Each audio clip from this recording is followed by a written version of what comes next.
Hello, everyone. It's very nice to be seeing you on a Wednesday evening. You may note that I've got some light dimming going on in the background since it's bright and sunny, although I hear you words are not working tonight. I hear that you East Coasties are currently buried under a load of snow, and for that I do apologize. It does seem that weather does what weather does best.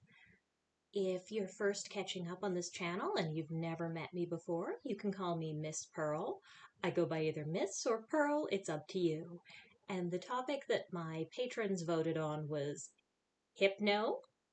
And in addition to that, I was asked for a little bit more clarification on the subject to talk about how I do Hypno. Now, if you see my eyes aren't properly synced up with what's going on, I do apologize. That's because, unfortunately, the camera is facing dead ahead of me, and at the moment I have a laptop in what would be that direction for the way things are positioned.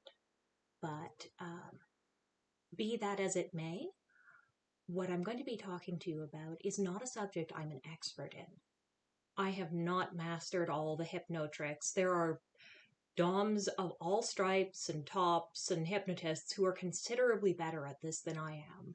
There's a significant community around the world, North America, Europe, the other continents that unfortunately I haven't currently penetrated and explored enough have their own traditions.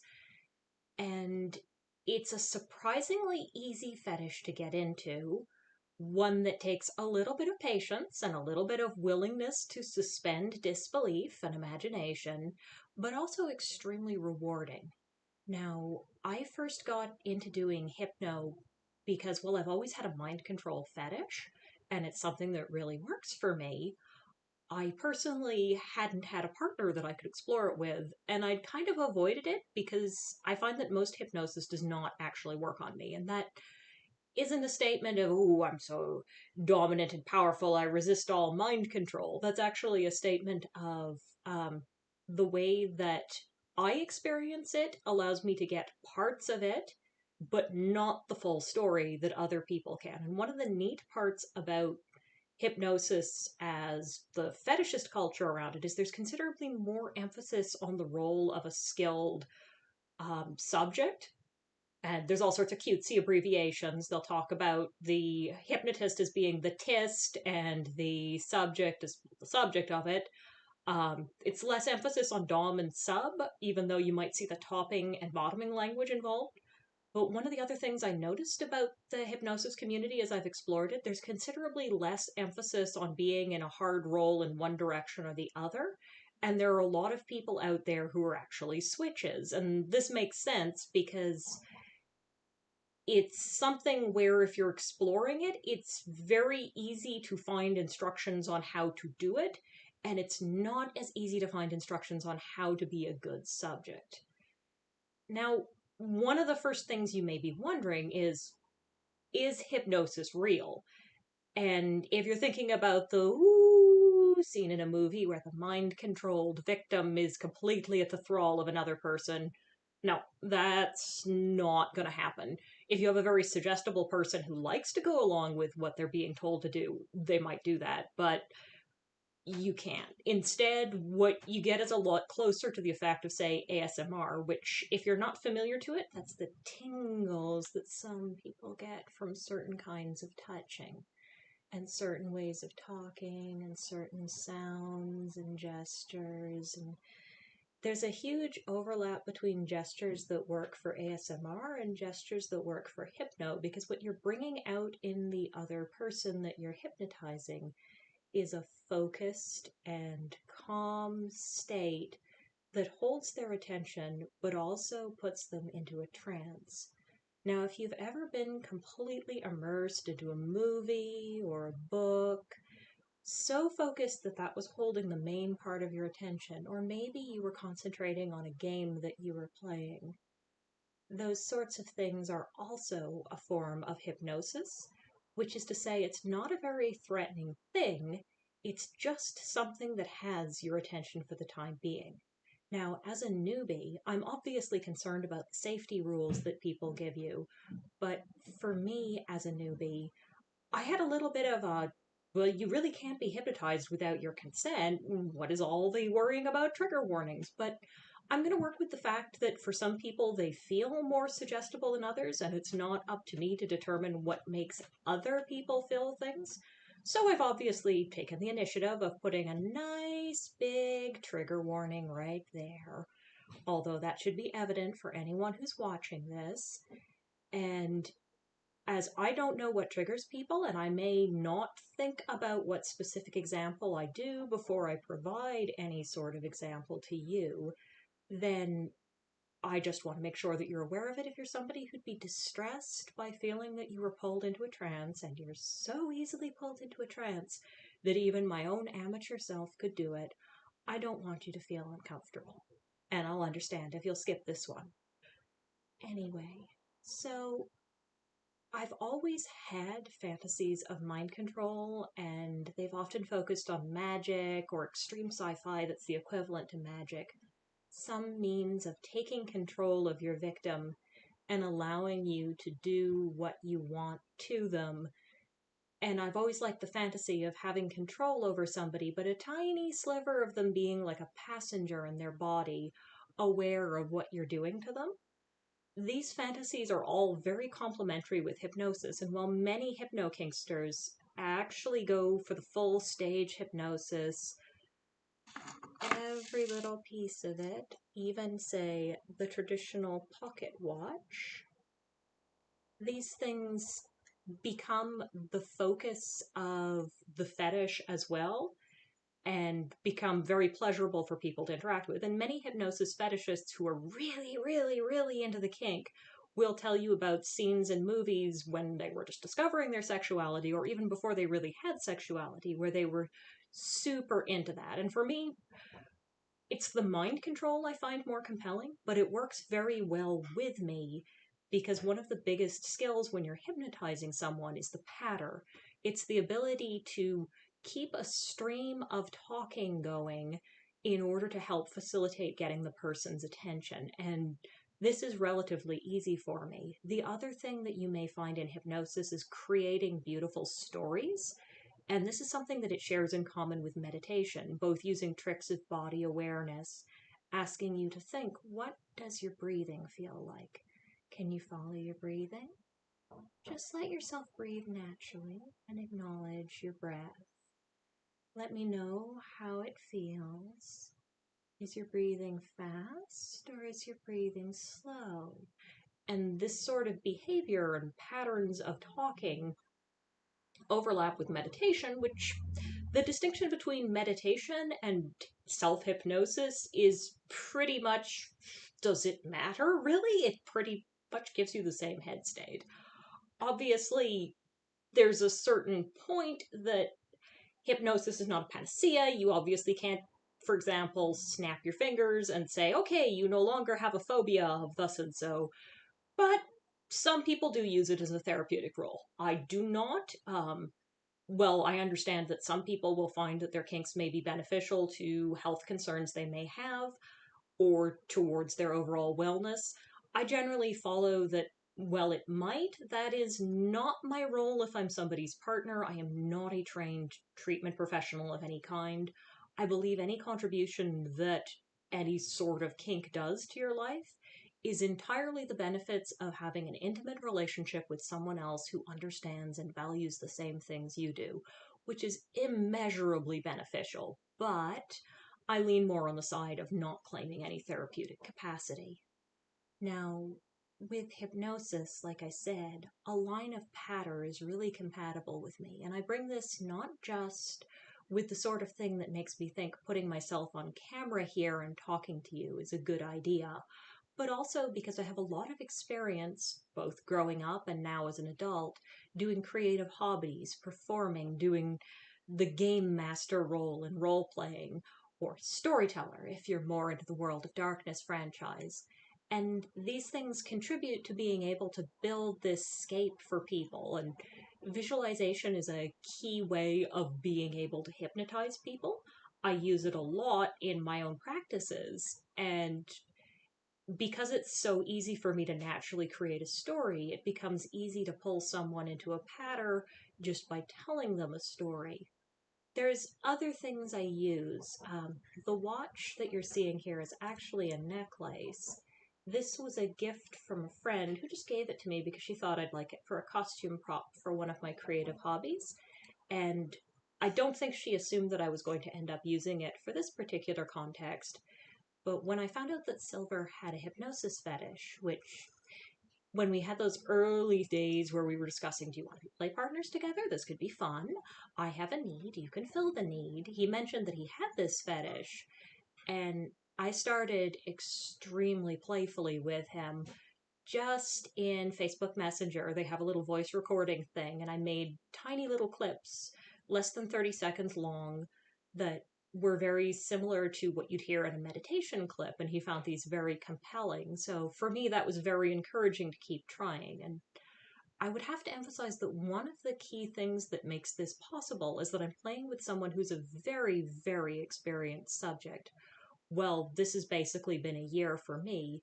Silver has been doing this for a long time, both exploring self-hypnosis efforts to do that, things like the new bottoming book, trying to center some of the attention on bottoming being as much a skill as topping.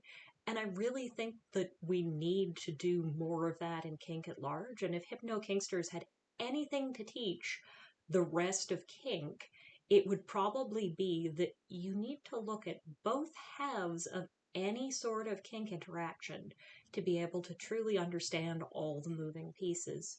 With Silver, he's so used to other people putting him in a trance, and he's looked into how it works, that he knows a lot of it is the ability to consent to it and allow yourself to relax into it. I do apologize if you're picking up on any background noises. My streams are usually very quiet, but unfortunately it seems like everyone's decided they need to do things tonight. So if you hear any beeps or clattering in the background, I do apologize, and you'll just have to take that as a, shall we say, occupational hazard to what I'm doing. Amateur live streaming next to a busy road in an apartment building with many people is a interesting experience, to say the least. Maybe someday I'll live somewhere which is thoroughly soundproofed and there can be lots of streaming.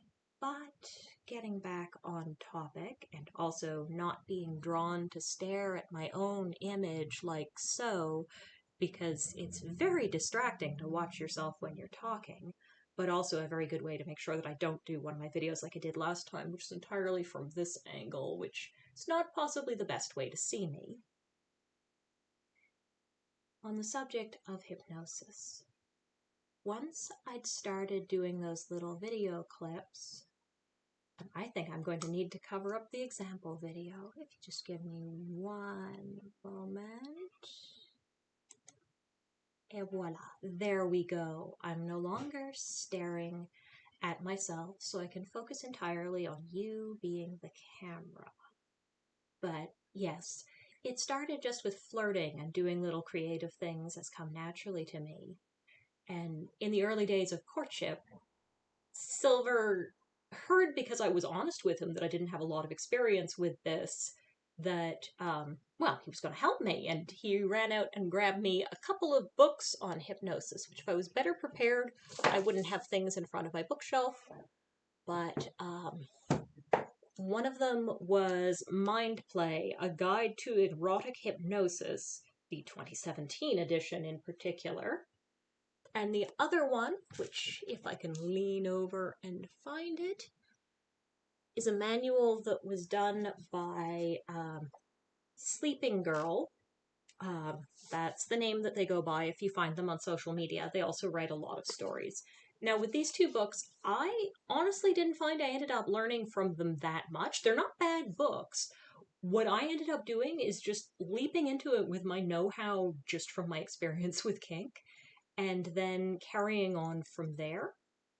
And it went okay. I already knew enough about safety from other things that I wasn't going to put anyone in peril. It very rapidly occurred to me, though, that I needed to do some secondary research, because I have one small problem.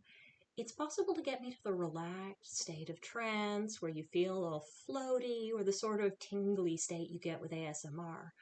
But as soon as people start trying to command something out of me, even if I can tell they're doing it gently by asking, it's very hard for me to actually be able to lean into that. And I think ultimately it's because I do not wish to consent to it, so I can't. So even if I try, there's a part of me that doesn't want to.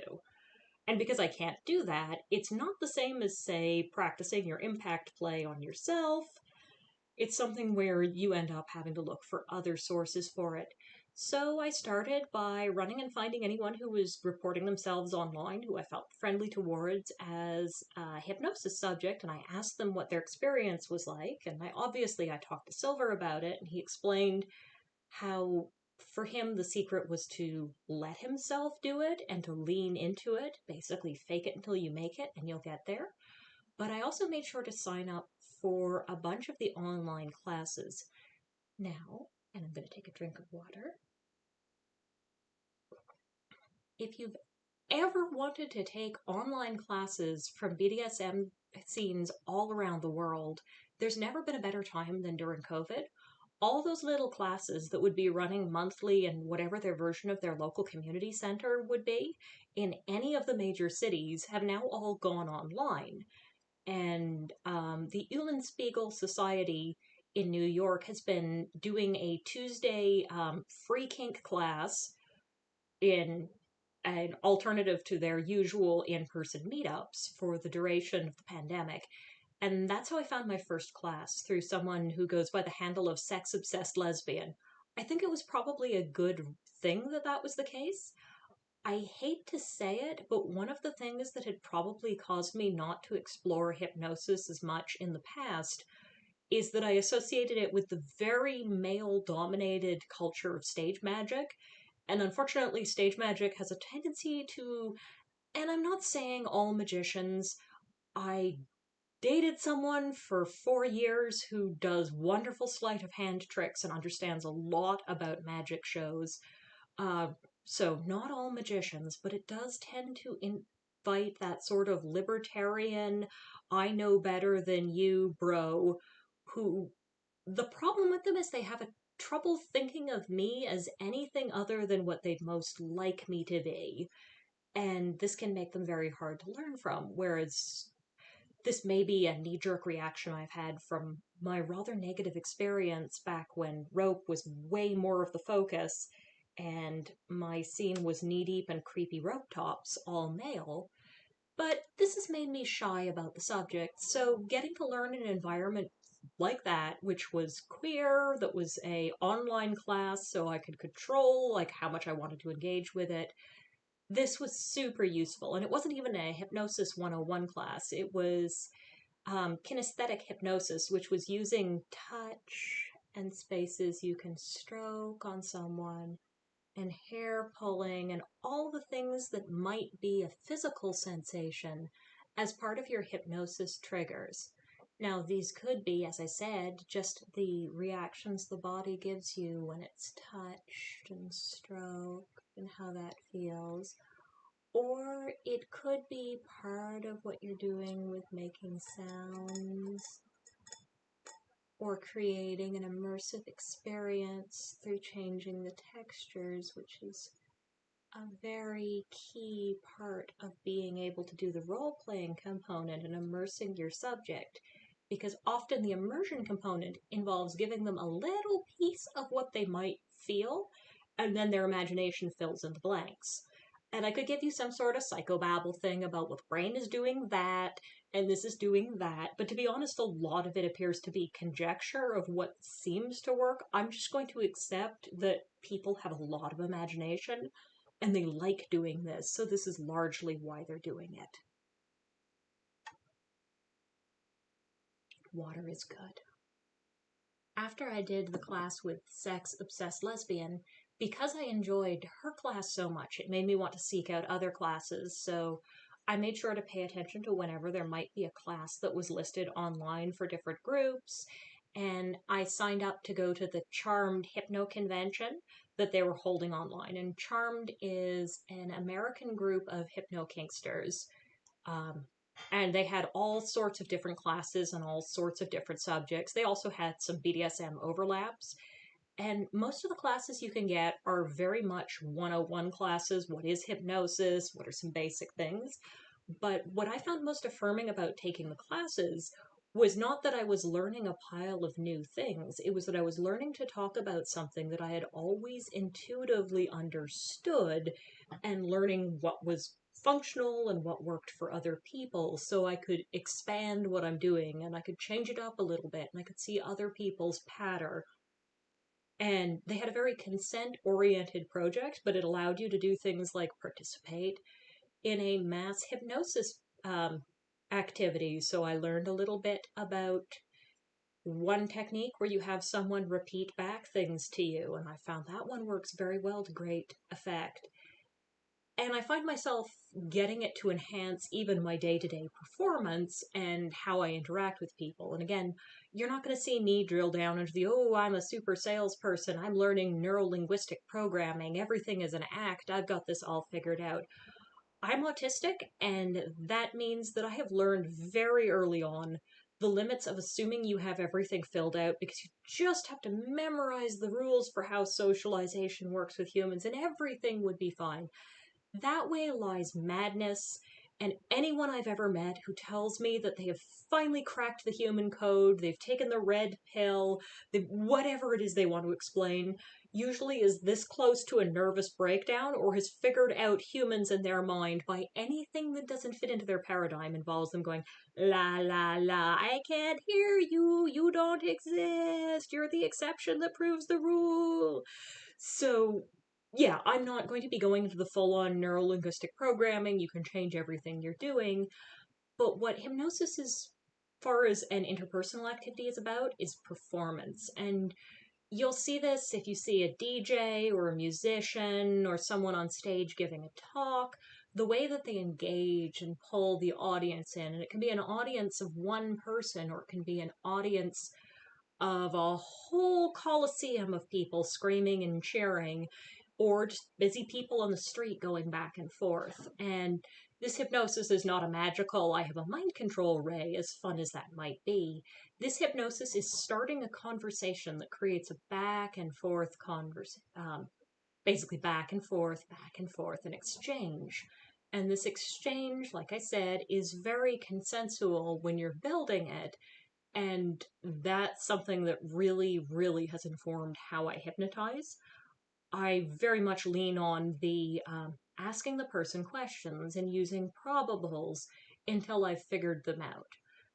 The other part about hypnosis that it leans on, and this is fun for me, is that it depends on having a reasonable quantity of empathy with your subject. A lot of Hypnosis 101 classes will tell you, watch out for telling your subject, you will feel rain. It's cold on your face. Because if your subject's means of perceiving things normally doesn't think about temperature, for example, they think about petrichor, the smell of rain, when it's fresh is how they experience rain, it's going to push them away from immersion. So you leave things more open-ended. Again, it's harkening back to something I was told about magicians planning tricks, that plan out your act, and however many tricks you were going to do in your act, subtract one, no matter how many it was, because you always have one more than you think you need. Make it simpler. And similarly, make it simpler. Make it a conversation. You will control the person better when you understand what they do. And that goes for anything involved with conditioning. There's a saying when you're doing animal training that elephants can't jump, which is a reminder that if someone's not capable of something, you can't make them do it. An elephant does not have the physical mechanics to jump. It can run. An elephant can stand on its head. An elephant can do all sorts of amazing things with its prehensile trunk. But an elephant is never going to be clearing hurdles. It's just physically not designed to, no matter what you do to that elephant, no matter how hard you train it. I do suggest drilling into information on how they train animals in a contemporary, non-abusive to the animal setting, because again, this tells you a little bit about how all brains work, although obviously there's a significant difference than dealing with people and dealing with, say, a pet. But I don't suppose I need to tell you that. Now I'm going to check the chat to see if anyone's decided to participate, which they may or may not have, because who knows what kind of night we're having. No, nobody currently posting anything, but we've been streaming away quite happily. And then it's important that I don't stare at it, because on top of everything else, my chat is probably going to have a little bit of a lag involved because of the nature of how streaming works. So let's put up my barrier. So we're just looking at Google as the screen on my computer to stop me from focusing on that and keep my attention on you. I am very distractible by moving screens. Now, I suppose I should tell you a little bit more about how I hypnotize. The subject I work with, aside from little facetious mucking abouts, is Silver, and that means that most of what I do is done over webcam with him. And typically when I hypnotize him, initiation will involve bringing up something that's, the trigger will almost be like reminding him hypnosis is possible, or will be slowing my tone down to be very soothing and taking on a commanding presence. And some of it is very much pulling from the same place that I pull all the sensation of dominating someone from. For me, when I'm dominating someone, it's an ability to relax into it, and almost like part of me uncoils and extends, and it's an incredibly vulnerable thing, because as I said that hypnosis is a back and forth exchange, it's perfectly possible for someone to decline to participate in that. BDSM always functions by consent if it's going to work. And now we're competing with a helicopter outside, too. We are having a lively night. It must be the good weather. Well, I hope they're flying safely. Helicopters can be very dangerous, and I'm somewhere near a hospital, so if you're hearing a helicopter, it probably means that someone's getting rescued or moved between hospitals in a way that they need. And I'd have to say that helicopter rescue pilots are some of the bravest people out there doing something that very much needs doing, given that helicopters are a symptom of humanity's desire to make things that should be impossible not. It's a flying vehicle that functions not by gently surfing on lift, but by vigorously and frantically flailing at the air until it beats it into submission. And they are dreadfully noisy things, too. Then again, I've given these warnings of, oh no, you might hear this noise, you might hear that noise before, and it hasn't been any problem.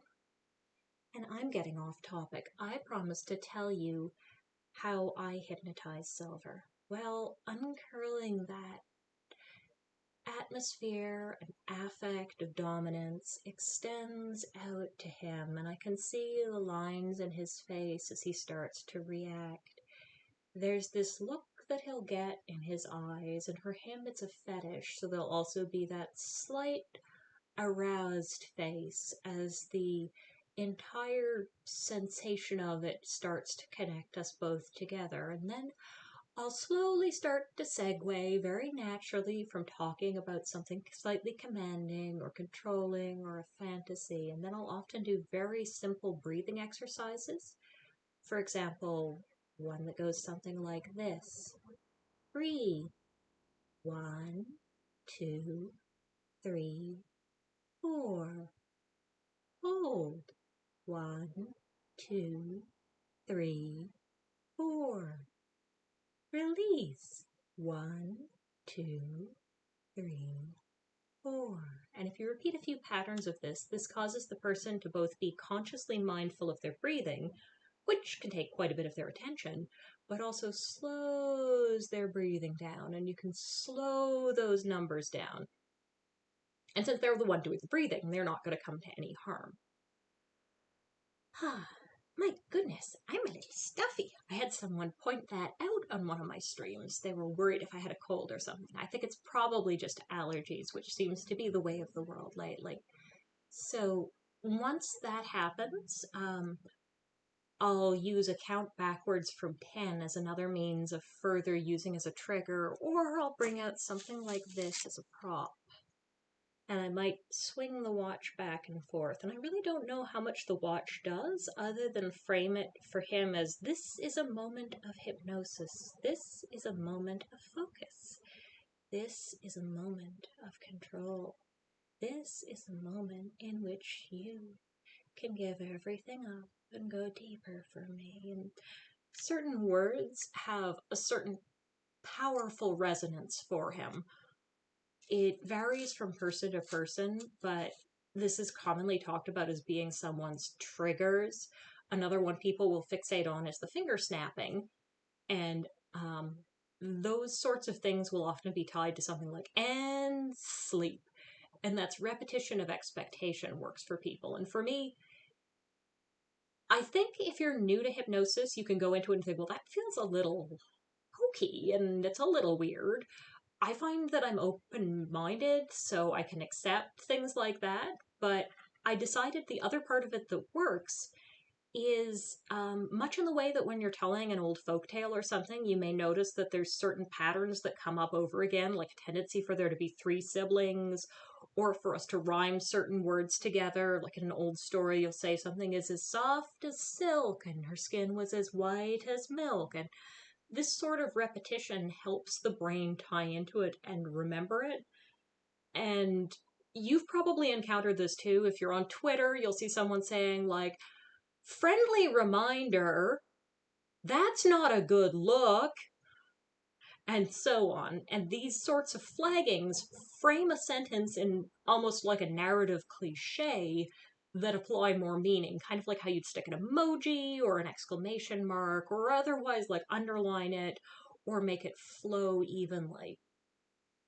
Now with Silver, the other thing that I find that works really well on him is, if I'm going to do hypnosis, I don't walk through the induction process. That's the taking him into a state of trance once.